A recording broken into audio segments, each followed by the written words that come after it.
तीन पीस मच्छी लाया, ताज़ा मच्छी, काला मच्छी, इसको बंगाली में तेलापिया मच्छी भी बोलता है। ये मच्छी आज पका के खाएगी तो बढ़िया से टेस्ट लगता है। ये कि जाड़ा काटा है, खाने में बहुत आसानी से बच्चा भी खा पाएंगे, बड़ा इंसान को भी पसंद आता है खाने को। अरे मच्छी मीठा भी ज़्यादा होता है। बिना देर से साफ कर लेता हूँ मच्छी का। ये सब पार्ट ज़्यादा से ज़्यादा तकलीफ रहता है, ये काट लेंगे तो फिर साफ करने में दिक्कत नहीं होता है। ये सब चीज़ काट लेंगे ना बाद में, छीलने को छिलका निकलने में तकलीफ नहीं होता है। जैसे सब ले लिया, अभी बाद में छिलका निकल के पीसेस पीसेस काट लेंगे, पीस पीस करके, बस बढ़िया से आसानी से हो जाएगी।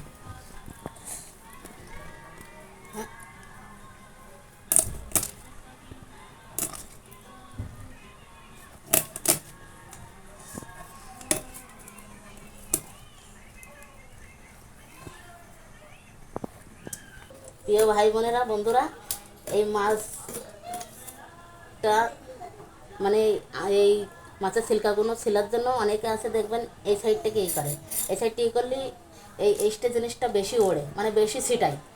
আর এমন করে করবেন, এই সাইডে মাথার সাইড দিয়ে, মাথার সাইড দিয়ে করলে কী হবে, তাড়াতাড়ি করতেও সুবিধা হবে। আর আপনার মাছের রেস্টেটাও মানে কম ছিটকাবে, তাড়াতাড়ি কাজটা হয়ে যাবে, সময় বাঁচবে। বুঝতে পেরেছেন? আমি বলছি আমার এই ভিডিওটা আপনাদেরকে শেয়ার করছি, আপনারা এইভাবে কাজ করুন, আপনাদের সহজ হবে, সময় বাঁচবে, আর শেয়ার করতে আপনাদের করতেও ভালো লাগবে। দেখেন অনেক আছে এমন করে তোলে, এমন করে তুললে কিন্তু এ তো আমি তুলছি বলে এটা সহজ হচ্ছে, এটা তোলা হয়েছে দেখে এই জন্য এই সাইড থেকে তুলছে দেখে এটা সহজ হচ্ছে। কিন্তু যখন আপনি ডাইরেক্ট এই সাইডটা তুলতে তুলতে তুলতে এই সাইডে যাবেন, তখন দেখবেন আপনার অনেক দেরি হবে। আর যখন মাথার কাছ থেকে আপনি তুলবেন স্টিকগুলো, তখন আপনার অনেক সুবিধা হবে। এটা এই সাইডটা তুলে নিন, এটা তুলে নিন, এটা তুলে নিন, এটা সুবিধা হবে।